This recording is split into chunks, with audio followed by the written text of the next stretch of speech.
my producer. Pull from the hip, 4/5, I'm the shooter. Dog, I do ya. But the two don't discriminate, cause I shoot the guy next to ya. I can see right through.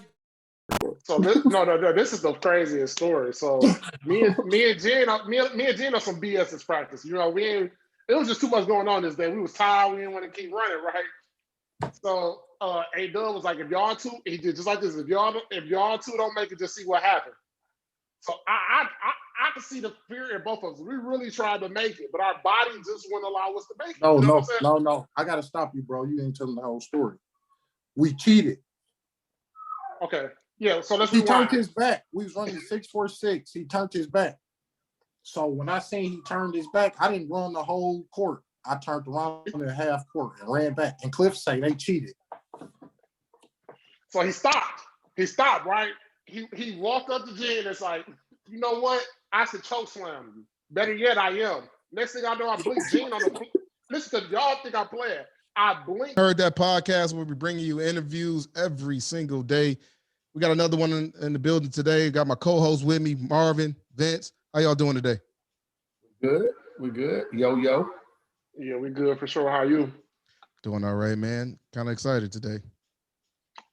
I'm excited as well too. We got my fellow Doughboy brother with me, so you know I'm always excited when the Doughboy in the building. You gonna go ahead and introduce him? Yeah, I'll do this. I have the pleasure and the honor of bringing my little brother on, man. Held me down my senior and my junior year, man. On and off the court, man. Eugene Davis, aka Wax. What's up, bro? What's going on, bro? Thanks, bro. I appreciate y'all for having me on. That's got to be the first thing we talk about. The nickname Wax. Where did that come from? All right. So I'm sure all you guys seen Menace to Society. Correct. So remember, he came to the door after he brought them the card that he was trying to get them to break steal for an insurance job. And Chauncey was one of the characters. And after he talked to the guy, he just screamed in the house like, yo, hey, Wax, man, I know y'all, well, you know, hook me up some grits with them links, man. I'm hungry. So we just used to joke about that because Coach Canada used to kill us and we'd be hungry. So that was one of our jokes. You know what I'm saying? So that's where that came from. So we call about 4 different people Wax. And we're going to get to Big Wax later, too, man. Rest in peace, your dad, man. We're going to talk about him a little later, too, man. But I'm going to start it off with the first question, Gene. Why Persian? Persian, bro, honestly, I wasn't even familiar with the history or nothing. I was playing AAU with Sammy. I mean, you know Sammy. I was playing AAU with Sammy in 8th grade. And his dad was going to Persian to become the girls' coach, and Sammy was going there. So I had got close with him, and I decided that I'm gonna just go play with Sammy. So that's the reason you came to the P. That was my only reason to come to Persian. Okay, well, going to like a historic program like that, man. I mean, once you gained the knowledge of how historic it was and everything that Persian has stood for, what did it mean to you? Like, you know. Oh, you just got to get with the program. I mean, you want to be here. If you want to be here, you got to do what it take to be here. So I just got in line because, I mean, we had great people ahead of us. I mean, like Skip, he was a grade ahead of me. You know, I had folks to look to or brothers to look to that was working hard, that had the same goal as me, that pushed me. So it was easy to get in line. You know, the next question, Wax, and I asked this to all my Doughboys, man. How important was A-Dub Canada in your life? Honestly, I feel like, I tell a lot of people this. I may not be here if it weren't for Coach Canada. Like, before coming to Persian and when I got to Persian, my mind state or how I handle things or how I could release, besides basketball, that was the most influential. But a lot of people don't know, I knew Coach Canada since I was 5 years old. I just didn't know, okay, let me break this down. Coach Canada, his father had a church 1 block over from my neighborhood I grew up in. It's called Glendale. And me and my sisters would go to that after school program every day after school. And at the time, Coach Canada was going to Wayne State. but he would come to the church and volunteer and be one of the leaders or whatever they called it. And like after a while, I lost contact with him. I didn't see him at the church no more. So I played my whole 9th grade year. I'm not knowing who this man is. This is crazy. This one of the reasons I believe in God. Like God sent me to Pershing. But my whole 9th grade year, I played JV, and I got moved up to varsity in 9th grade. And I saw my first game. I remember this. I know you remember this. We was playing Orchard Lake St. Mary's at Callahan. Mm-hmm. And I saw Reverend Canada, his father. Now, I'll never forget his face. I saw him in the crowd. And then it just all clicked at that moment. Like, I never told nobody this story, but at that moment, it clicked. Like, this was him. His name, Coach Canada, this Reverend Canada. He here for a reason. Like, it's crazy. So, yeah. Oh, wow. Okay. All right. Well, I would like to say that I don't think God was mad at you, but if he really loved you, he would have sent you the king. But moving on. Anyway. No, I'm 3-0 against King. But well, Persian never beat us while I was a king. So I'm just saying. King never beat us while I was at Persian, so we the same Me, way. I'm 4-0 versus King, to be honest with you. Okay, so my question is, Skip was ahead of you, right? Mm-hmm. Have you ever seen him make a set? Make his run his times? It was spit that water out my mouth. Sit down. He had no choice. Listen. Nah, I made like 5 out of my 4 years, bro. I ain't gonna lie to you. And most of the time, you was up there running with me. Oh, no doubt. My senior year, I got good, though. But before that, listen, that was so challenging, like mentally. It was more challenging mentally than the physical part. Like, no way. Sometimes you go walk up on that track and you feel defeated already. Like, man, I know he is about to kill us, man. Heart beating, sweating, getting dreams before, man. It does mess with us mentally, man. Them sets was a mental struggle for sure. No, Skip, you remember when he had us defensive sliding on the track? Yeah, man. People don't understand, man. We thought we was in boot camp, man, but it all made sense. Like, for instance, if you go back and look at most of those games, man, when it came to the 4th quarter, we was never tired. Every other team was tired, but we was always in great shape. So another thing, just look at how we were built compared to other teams, like physically. Like, it was when you sit back and look at it, because I got some old game film, and sometimes I look at it. Because, I coach, and sometimes I'll be trying to steal plays. And I just look at us compared to how other players were built. And some of these players went D1, high major D1, mid-major D1, or had good careers in high school. But, yeah, Canada was just something different. It's like, I see some of those guys now, and they tell us, like, if we had Coach Canada, we would have been, like, the things they heard. Like, I've had players that we played against. Matter of fact, it was Mike D. I seen Mike D not too long at the barbershop. And he we didn't even lift weights at Finney. And when he said that, I'm like, I knew y'all weren't gonna beat us. It's like, no way y'all can beat us if y'all don't lift weights.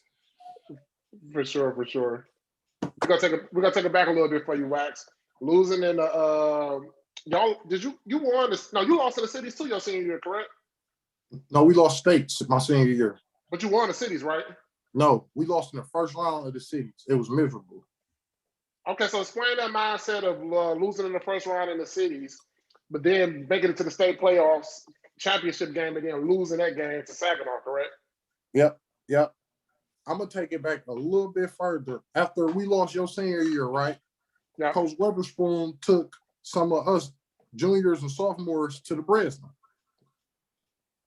And we told ourselves as a group that we are going to play in this game next season. So, like, all season long, we already had, of course, your mindset going into a season is to win, but we made a pact, an honor amongst each other. So, like, let's go.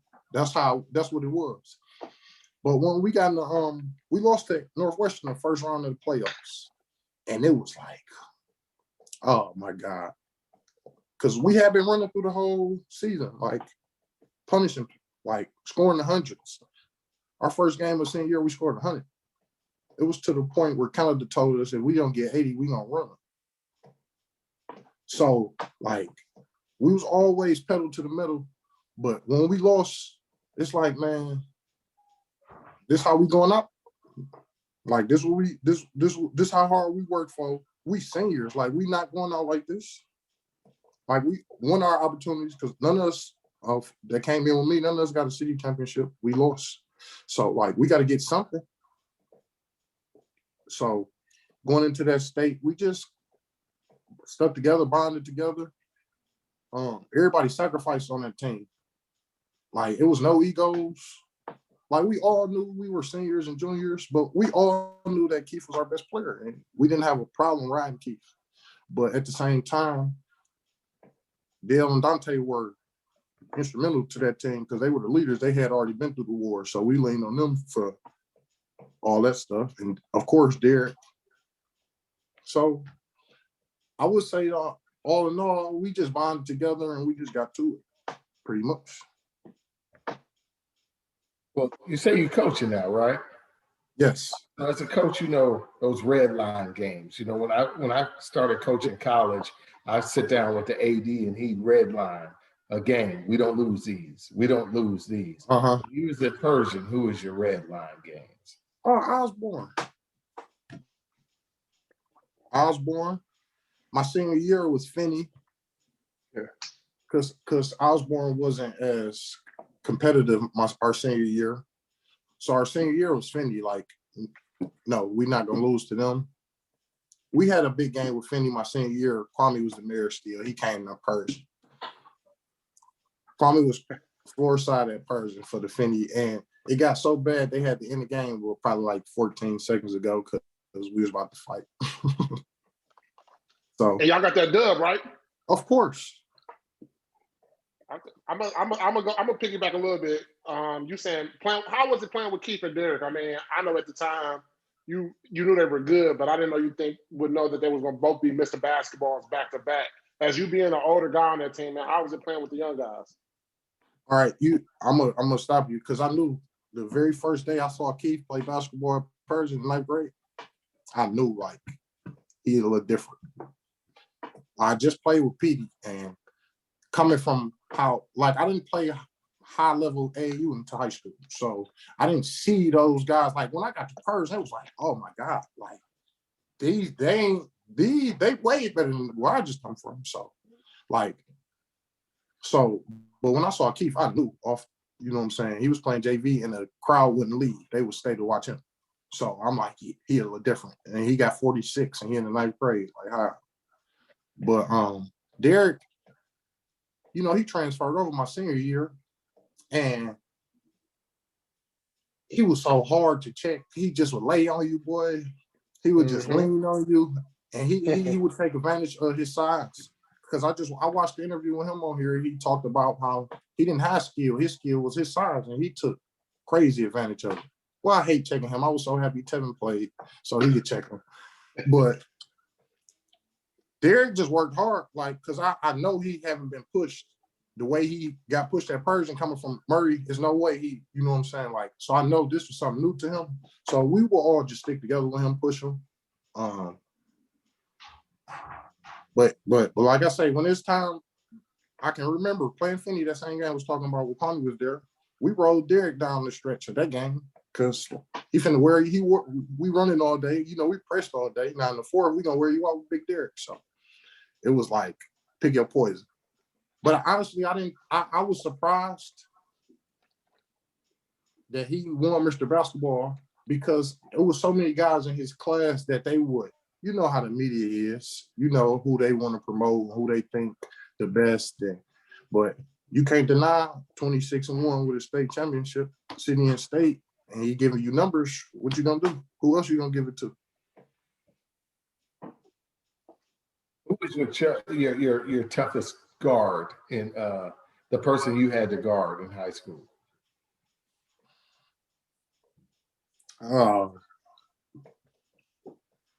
Could it be it have to be someone we play, or could it be a teammate? Give me each. One of each. It was all right. It was easily like playing in the city. It was easily Petey was harder to take than anybody I played. Deshaun Sims, like I say, coming from where I was playing basketball at to checking Petey, it was like, oh, you got like you got to come with it. So and he would challenge you too. He wouldn't take it light on you. So I would say Petey, and in this just playing, I would say Draymond, and he was a teammate of mine as well because we played AU together. So, but I played with him and against him. So that's your best player you played with and the best player you played against? My best player I played with, see, I'm not far as accolade. Keith was easily like out at the time when I played with him was easily Keith. It's not even like, and he was in the 10th grade. His first 3 games on varsity, he had 30, 33, 36, and 39. We said, it's his show. We got to give him the rock. Like, we got to move. So he used to, he played, bro, it used to look like he didn't try hard, how easy it used to be sometimes. No, I already know. So let me ask you this then. What's your memorable moment in high school? What's your most memorable game? Your most memorable moment? Osborne, your senior year at Persian, we had a dunk show in the 4th quarter. I got that on tape still to this day. Man, I need that, man. My mama lost it in her transition in the movie, man. I ain't got no more game tapes. I got a couple games, man. It's on tape. It was definitely the Osborne game because they was good that year. So when you playing somebody, it's not fun. I mean, it's fun. If you weak, we're gonna punish you regardless. But it's fun when you think you're good and we still punish you. That just make it better. So they had a good team with Solomon and a couple of those guys, but it was a close game throughout the game. And in the 4th, we just smacked them. Like he said, in that 4th quarter, that all them sets and then weightlifting kicked in. It's time to run. Skip, you still got a VCR?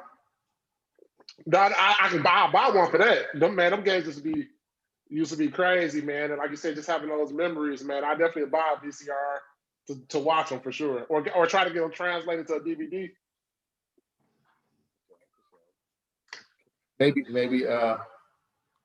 Craig can help you out with that. Craig, could you help us out? Yeah. Or should I watch it at Gene's house? I know he got the VCR still. I'll just come over there with some food and we'll watch the games like old times. I ain't got no VCR, man. Oh, I wish.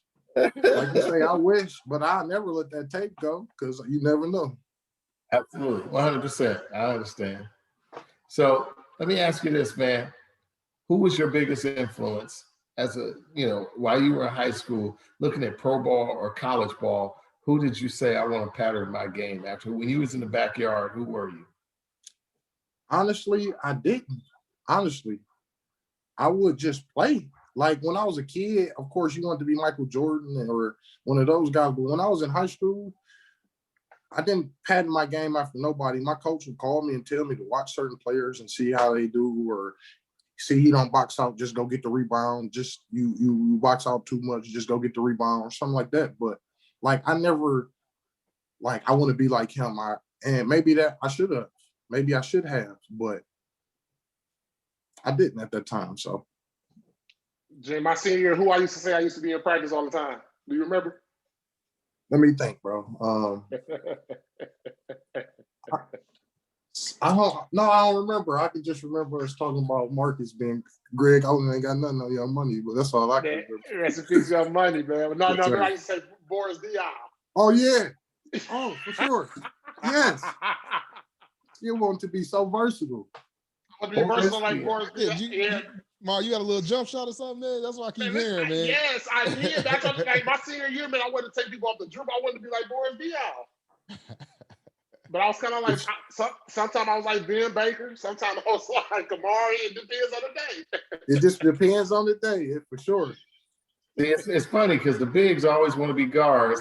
And you always hear me say, that's what I do to little guards. I was always trying to post up. That's why I'm putting a little guard on me. No, so, I really wanted to be in them trenches with an elbow in it. It was just something a little different. Then we used to play animal in Persian, and I'm sure a lot of people didn't play that, where it would be like 6 of us in the paint, and there was no such thing as a foul, and you got to score 6 times to get out. Like it's no, when I say there's no such thing as a foul, I can two-hand shove you out there and get up. That's the Michigan State drill. Michigan State drill. Well, I'm glad. See, I'm sure it kind of, but guys we were playing weren't doing it. Yeah, we was leaving with bloody lips, busted eyes, black eyes, all type of stuff, man. It's a toughness drill. That's a toughness drill to create toughness amongst your team. So trust me. Oh, I know. Wes, let's go AAU, man. And I know this because you're my little brother, but you play with the Mustangs. Right. How was that transition playing with Jason Washburn, Mimi, Draymond, all of them? How was that experience playing with all those guys and you trying to gel and fit in? Bro, honestly, when I first got there, I was uncomfortable because it was just me, and I don't know none of these guys. Like I hadn't played against none of them unless in high school, and I didn't know any of them personally. So I talked to my AAU coach because he wanted me to play for them. You know what I'm saying? Like he reached out to Coach Condon for me to play for them. So I asked him, can Dante play with us? So he tell Dante to come to the next practice. And this is a funny story. My first week, we practiced at Eastern. No, we practiced at State. So the next week when we got practice, I'm assuming we practicing at State again. I don't know nothing. They just come get me and take me to practice. I tell Dante we practicing at State, but this week we practicing at Eastern. So he shows up, bro, to State, bro, and we at Eastern. So Coach Don so real, bro. He drove him to Eastern. Dante came in there. When Dante came in there, it was like, I got a little relief. Like, I know he gonna give me the ball. You know what I'm saying? Like, I know I got his back and I know he got my back. So it was like a release. And then once you got in the trenches with your teammates that you playing with, you can't do nothing but trust them. You don't have no choice but to trust them. And see, Vince don't understand that because he always be saying, I used to be crying because I wanted the ball. I'm glad I got another big on here knowing that if he had a guard, he was gonna get the ball. Listen, you want me to go get 14 rebounds, don't you? But would you take your ball and go home? Did you miss a tournament hiding because you didn't want the guys to be able to find you? I missed the tournament because Coach Canada said I couldn't go. Now you talking about me? Remember when I missed the Nike LeBron skills camp when we played the Hurricanes? I think he was I think I was with you too. I think you was on 6 Mile that day. Yeah, because Canada told me I couldn't go. Miss D'Angelo told on me that day, so that's when I knew he was real. I'm like, how is my high school coach telling me I can't go play for my AAU team? But Coach Canada was so real, he would call my mama and tell her like he not going. I'm like, I used to get mad at my mama, like, ain't you the mama? Like I thought you had me, but that's how much respect. I'm glad you brought that up because the transition with you being a coach right now, you know what question I'm about to ask because you watch the show. With you being a coach right now, do AAU coaches have too much power? See, my AAU coach that I played for, I would say no. I can't speak for no other coaches because I don't know. But my high school coach went through. I guess it was him, his personality. They knew who, if somebody was recruiting me, they went to my high school coaches or they reached out to some of my AAU coaches, but I'm sure it got relayed to my high school coach. So my AAU coaches were so cool. They didn't try to like power play and dictate stuff. They told you, well, this school reached out to me and this school has this interest in you. And you know what I'm saying? So I didn't have no issues with my AAU coaches. Yep. But I've heard some things about players, you know what I'm saying, through little programs that I won't mention, but even players that play for, players go from one team to another. There's so much politics in it, and we all know what's going on. Now, it's funny that you said it because my next memory, remember when I went to practice with y'all that one time and Norm thought I was leaving the family to come play with y'all. Mm-hmm. I was trying to get all my guys to get to A. I got Dale. I got Dante first, and then next year we got Dale. It's like we own, bro. Then you had Keith too for a minute. You got brought Keith over there too, didn't you? So you had all the Doughboys all on. T-Hop, when he came to Persian for a minute, he came. I'm gonna ask you this, Wax. Who's the best player you played with and against in AAU? With an AAU, I said Draymond already because he was on that team, but I'm gonna give somebody else a shout out. I like Latrez Muschamp. He went to Saginaw Arthur Hill. He was tough. He was like, he kind of reminded me of how Kawhi played, 2-3 dribbles, get to his spot. He wasn't one of those flashy trying to be extra guys.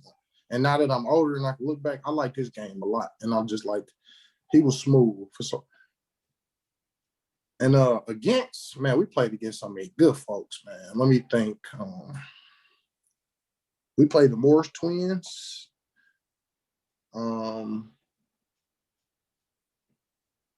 We beat them too, actually, at the buzzer. Oh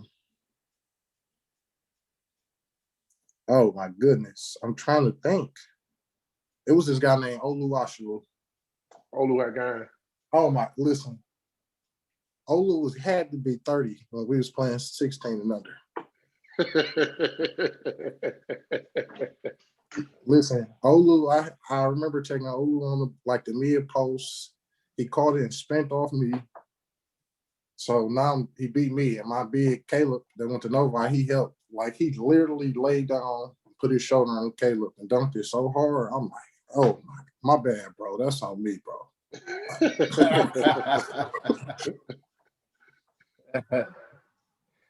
So who to come down to colleges? What? Okay, so I had schools. I actually had to go to junior college route because I didn't pass my ACT at the time. But honestly, I was going to go to Ferris with Dante.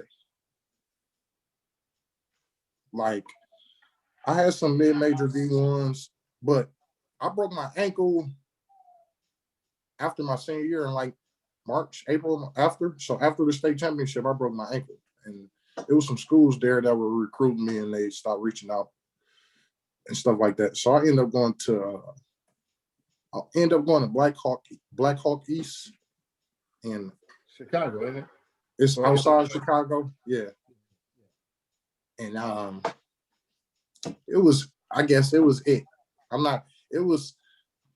Honestly, it was the first time I played for a team where I was the first option. But our team was just not good enough, honestly. As real as I can be. Like, we had some good players. But my coach, coming from Coach Canada to going to play for that man, going to play for the coach that I played for, it was like, you don't care. In my mind, you didn't care if we won or lost. So it was hard to play for him. Okay, I'm glad you said that. I'm sorry, Skip. But now with the coaches that are right there, because you got Antoine Jobert at OCC. You know Antoine is connected. Mm-hmm. That's the judge. Mm-hmm. He's connected everywhere. Mm-hmm. You got my brother at Wayne County. My brother is connected everywhere. You have Mott. Mm-hmm. Mott is huge. They're on Sports Center, ranked every year. Right. Why not any of them? Did you just want to get away from home? I took Coach Canada out, honestly. See, coming from my family, I'm the only boy. My mom and dad have 7 children. I'm the middle child. I've got 3 older sisters and 3 younger sisters. And he just told me, I feel like you should just get away. Part of you becoming a man, getting away and handling the responsibilities yourself, because I always have, as women nurturers, I could always lean on them. My mother, my sisters, my older sisters. And he felt like that I needed to get away from that and stand on my own 2 feet. And even though basketball-wise, it didn't turn out the way I wanted to do, as far as the man things I got from that, the life lessons that I take from that, I can't trade them for the world. So. Okay, James. So let's go. So after the JUCO route, now you're coaching. Right. You started off with middle school, right? I still am in middle school. I'm ready to go to high school. Okay, so explain explain that transition. So you went from playing, now you're coaching. Like, who did you take your coaching style after? Was it after A-Dub? Did you take a little bit from him? Come up with your own coaching style? Like, where did you get your coaching style from, and why coaching?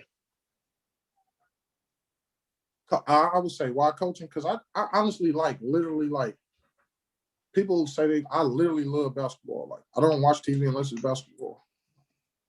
So like, it's really my passion. Like basketball, honestly, when they say basketball can do a lot for you, it have done so much for me, even though it didn't take me to the NBA or stuff like that. It got me to travel places that I may not have traveled. It got me to meet people that I might not have met. The grind of basketball gave me so many life lessons that other things may not have gave me. So, but my coaching style, I would say I'm more of a yeller, so I'm gonna say Coach Canada because he was so smooth on that sideline. But I'm like a motivator yeller. Like, I don't yell. I'm not like screaming at you because you're doing something wrong yet. So like, I'm not open with the criticism. If I have something to say to you, I'm gonna pull you to the side, or I'm gonna make sure I'm not trying to embarrass kids and stuff like that. But I take a little bit from all my coaches, a little bit from Coach Canada because we run 6-4-6s and all that.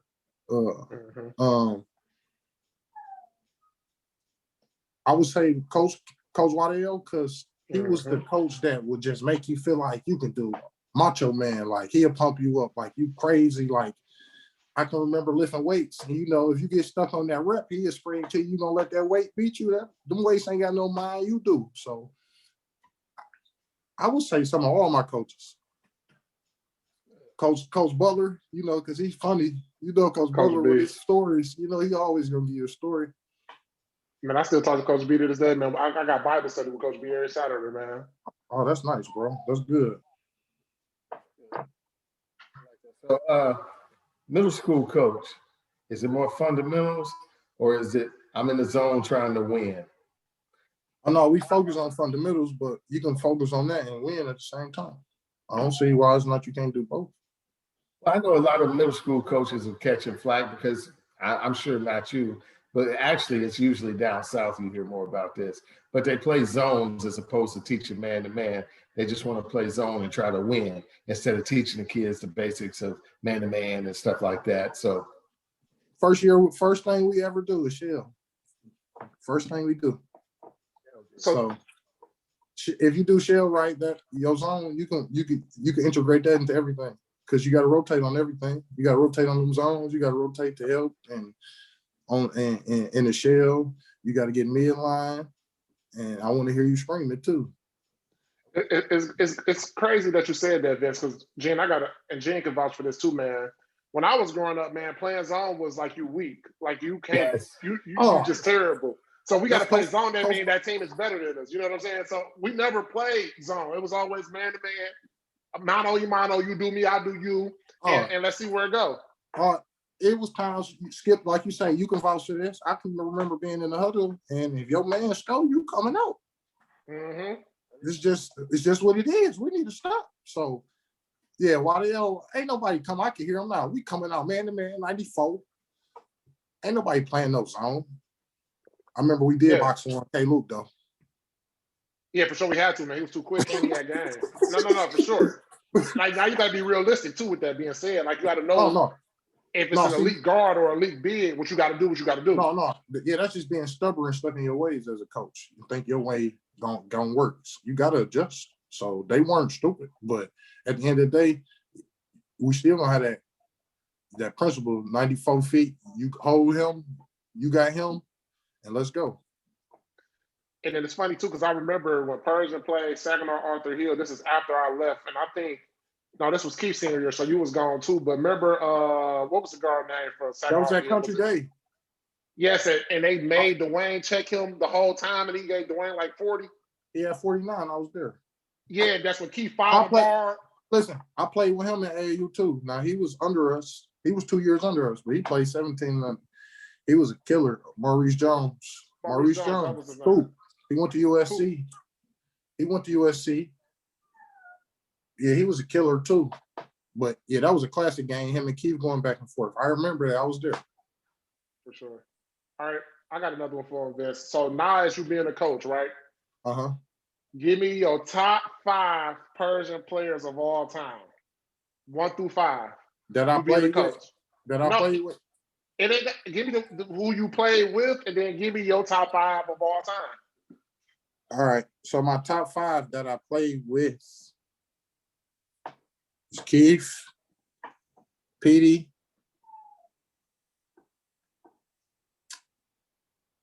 So let's just do 1 through 5. So who gonna be your 1? Keith. Keep at the 1. Who gonna play your 2? Keith at the 1. So we going 1 through 5. All right. I'm going 1 through 5. I'm going Dale at the 1. Okay, Demetrius Ward. I'm going Keith at the 2. Keith Applin at the 2.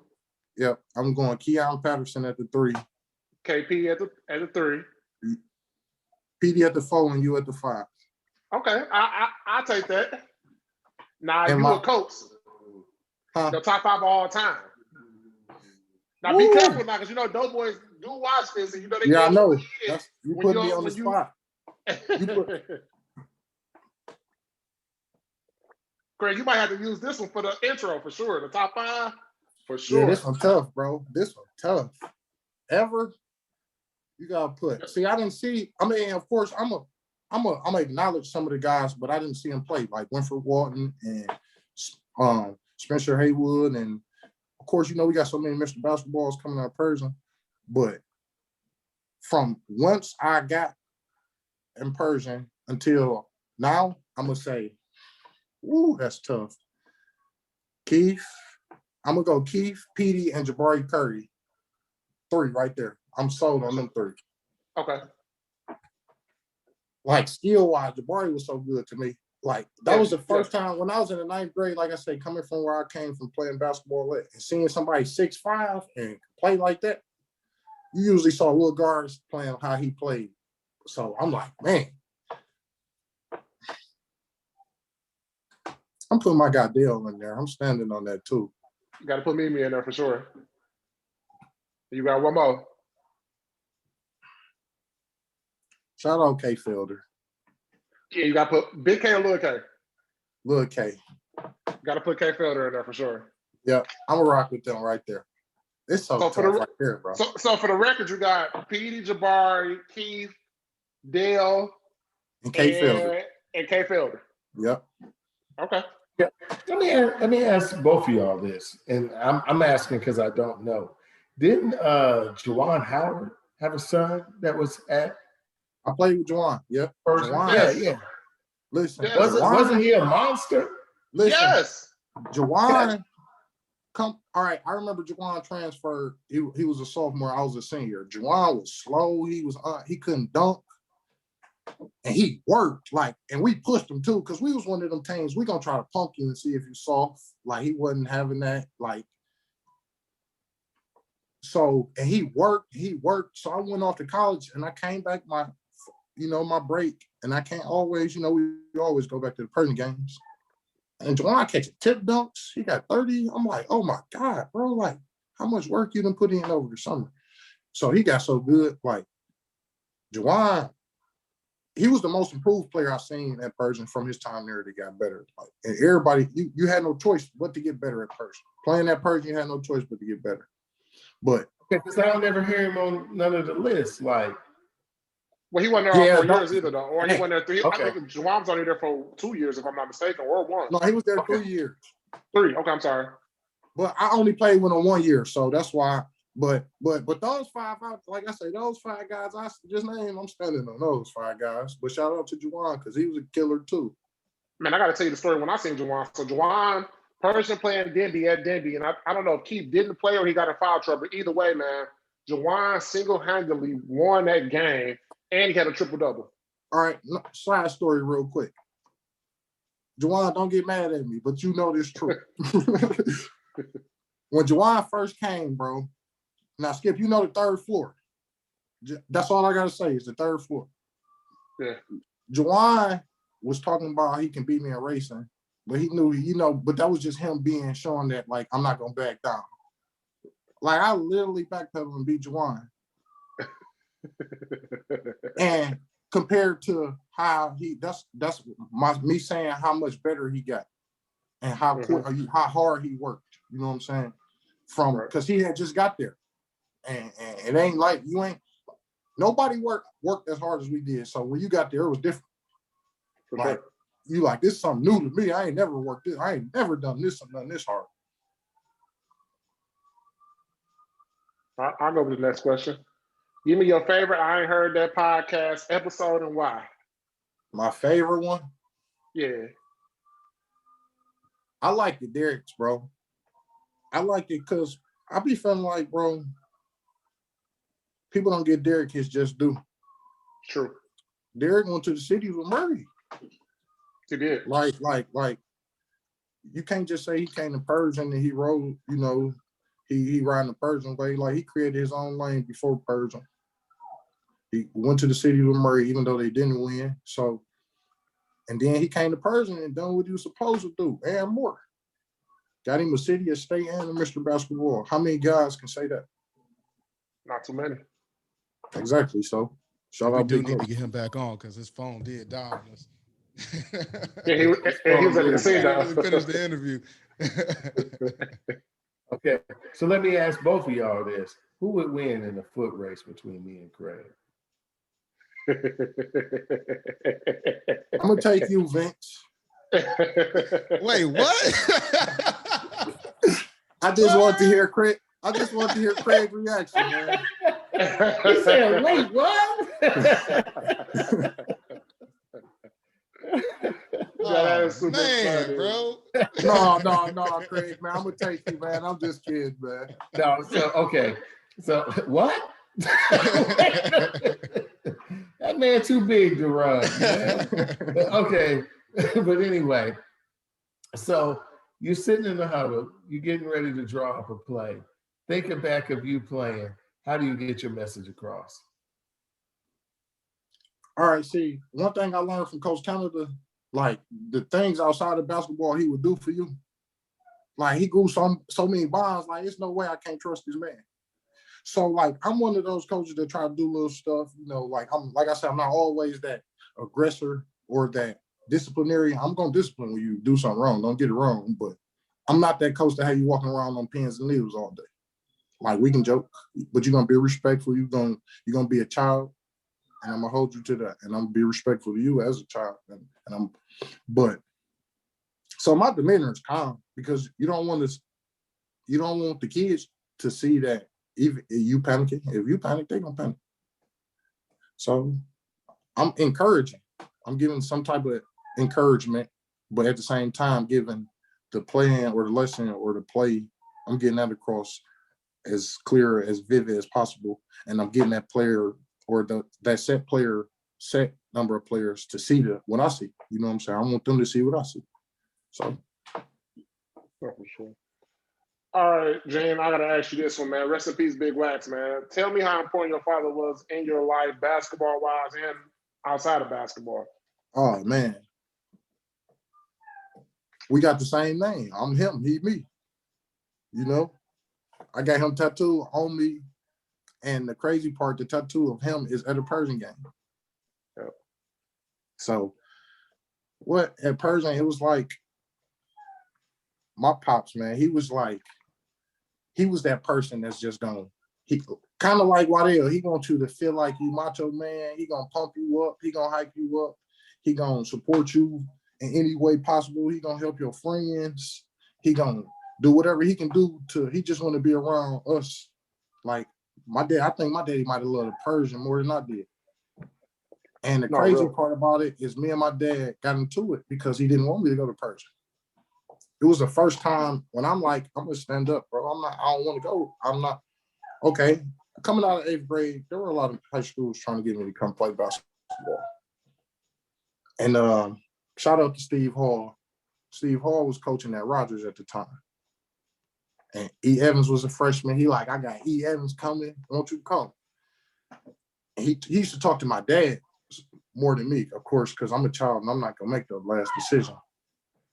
And my dad told me, like, this coach wants you to come here. We're gonna go to orientation and see what the school like. So I went to Rogers. Now, mind you, Rogers in my neighborhood. I'm from the West Side. Rogers in my neighborhood, and we go to the orientation, and they told me I had to wear black and white for 2 days and an ROTC uniform for the other 3 days. I said, no, this ain't for me. No, but coming from the middle school I came from, I wore, like, y'all don't know, I wore shirt and tie and dress shoes from 1st to 8th grade. So I was tired of that. I'm like, no way. So I went to orientation that day, and when they told me that, in my mind, I already knew, like, this, I'm not coming here. But of course, I didn't show that to my dad at that moment. So I went home and talked to my mom, like, Mom, I don't want to go there. You know what I'm saying? I want to go here, and this is my reasoning. Like, she made me give all my reasoning and all that. Like, she didn't just cave into it. She talked to people. She talked to Coach Hines, which was Sammy Daddy, I was finna say at the time, but he was the girls going to be the girls' Persian coach at the time, or the assistant.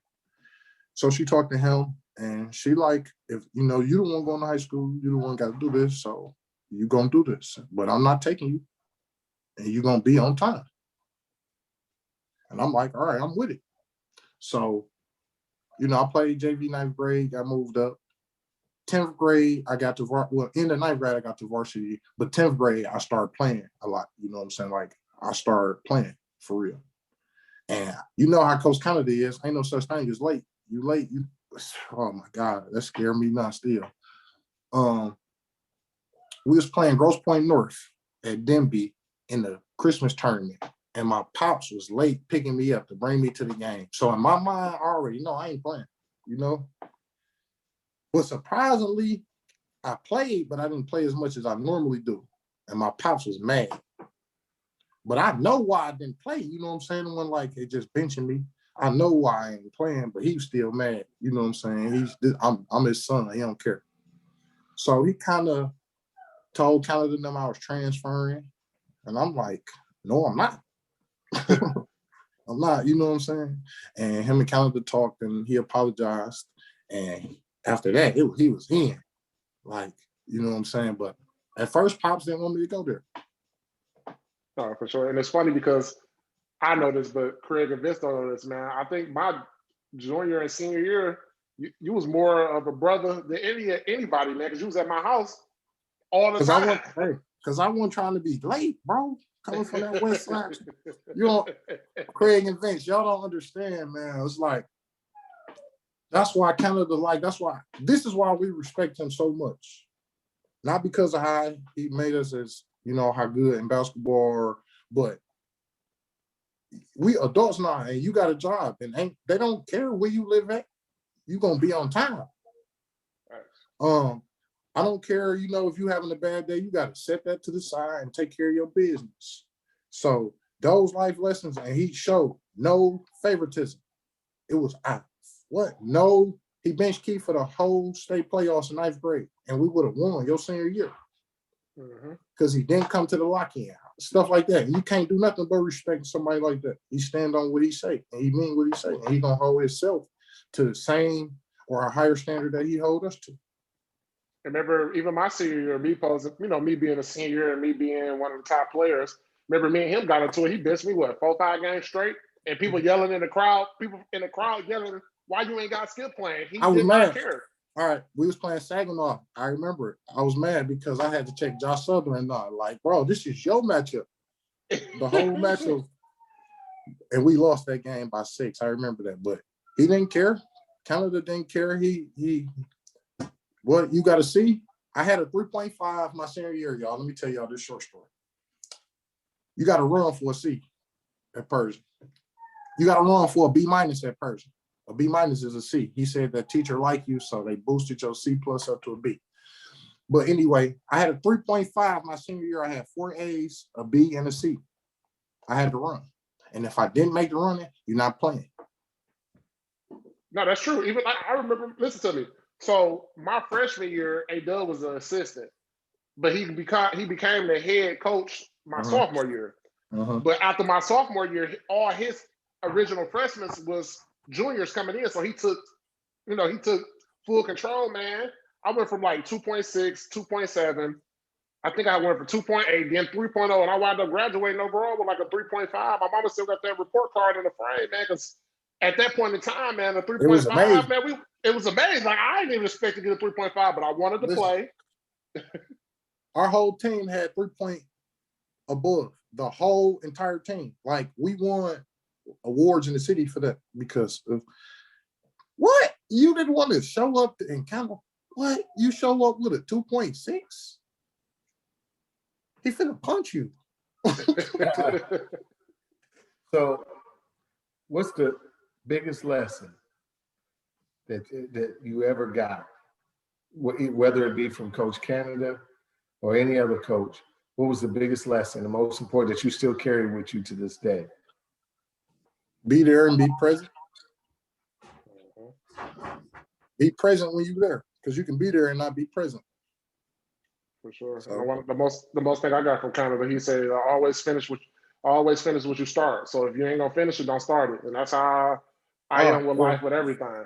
And his favorite quote was, excuse lead to failure. Yeah. Excuses lead to Waddell is actually what he said. But he was trying to really say, because Waddell's gonna fight you or make you run anyway. So basically what he was saying was get on your stuff. Get on it. Listen, yeah. He choke slammed me before.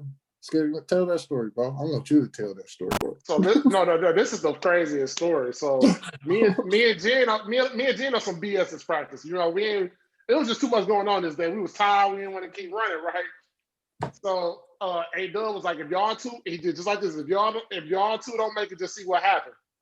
So I could see the fear in both of us. We really tried to make it, but our body just wouldn't allow us to make it. No. I gotta stop you, bro. You didn't tell them the whole story. We cheated. Okay. Yeah, so let's He turned his back. We was running 6-4-6. He turned his back. So when I seen he turned his back, I didn't run the whole court. I turned around in half court and ran back. And Cliff say they cheated. So he stopped, right? He walked up to Jen and it's like, you know what? I should choke slam you. Better yet, I am. Next thing I know, I blinked Jen on the floor. Listen, y'all think I'm playing. I blinked, Jen was on the floor. Then Gene tried to get up, he told him to shut up, and he slapped him across his track like he was a wrestler. So I'm over in there in the corner like this, twiddling my fingers like, I already know he's gonna do something crazy to me because I already know how he cut, you know what I'm saying? And he looked at me and like, I want you to say something. So by this time, he was like, put some more time on the clock. These two just running. Listen to me. You know how you be running back and forth? Every lane I was in, he would come in that lane and say, bump me if you want to. So I had to be looking when I'm backpedaling, running, looking out the way so I'll make sure I'll hit him. Man, that practice was crazy. It was them Saturday practices. You didn't even want to show up on Saturday because he can keep you long as he want to. And it's like, bro, we won by 17, coach. Relax. Like, I don't care. But what he was trying to teach us, man, especially with me and Gene I already cheating. know. That's settling. You settling and you ain't even play as hard as you could, or you didn't even go, y'all didn't even look as good as y'all could have. So we not judging you by who you playing. We judging you by y'all. Yeah. And then the reason why he tried to fight us is because he was trying to teach us in life ain't no cheating. Yeah. And people don't care. So just no doubt. I learned my lesson. Yeah, me too, for sure. Man, my co-host and my guys, these two, my brothers, they always say give them their flowers while they're still here. And I love that saying. So tell Skip, because everybody we interview from Persian, it seems to me like Skip was the glue. You know what I'm saying? Well, maybe not the glue, but Skip seems to be just as loved. What does Skip mean to you? That was a good analogy, the glue, because of course y'all guys played before. I mean, you got a team, everybody a team, but you got cliques on your team too. Skip was that guy that can go to every clique and connect everybody. You know what I'm saying? For me, like, he was like who I looked to. Like, I didn't have brothers. I don't have a big brother. So Skip really became my big brother that I never had. Like, if I'm not at Skip house, I'm calling Skip, or we on the tournament together, I see him. If he had playing for the family and I ain't got a game, I'm going to watch him, and vice versa. Yeah. And like you say, the glue to this day. When my dad passed, Skip and his mom was there at my dad's funeral. Like, You know what I'm saying? So he always gonna, no matter where you at or how long you haven't talked to Skip, the love the same or when you do, and that's how it's always gonna be. And vice versa, you know, you're my guy, man. Like I said, he really became my brother. I mean, we was brothers already, but we became super, super close. I would say my junior and my senior year, because guess what? When I was coming home for practice, he was coming home for practice. When my mama cooked for me, she was cooking. She had caught. Is Wax coming over? Yeah, all right, cool. She, instead of getting 1 box of pizza, she got 2 boxes of pizza. Like, shout out to moms. Shout out to moms. Yeah. So Gene was like, basically, yeah, that was my guy. And like you said, man, he means still to this day a lot to me, him and his father. That's why, you know, I'm glad that we did get him on, because that's my guy, man, for sure. Did you hear that though? Instead of 1 box of pizza, two greedy big cats coming to your house, each getting a box of pizza. Coach Canada just ran a piece out of us. We had to replenish. But listen to me, this is the funny part that y'all don't know. Your poor mama's grocery bill was probably high. It was, and listen to me, that wasn't even the crazy part. I used to invite my teammates over, man. Listen to me. It was so crazy. And Gene, I'm gonna let you tell the story. Remember when Clarence Broadnax came over to the house and was going through the refrigerator and freezer at the crib?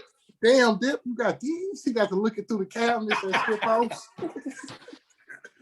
No, and the icing was, that's what he said, though. He said, I ain't even seen the commercial for these. Yeah. Hey, that was exactly what he said. Damn, Dip, you got these? I ain't even seen the commercial for these yet.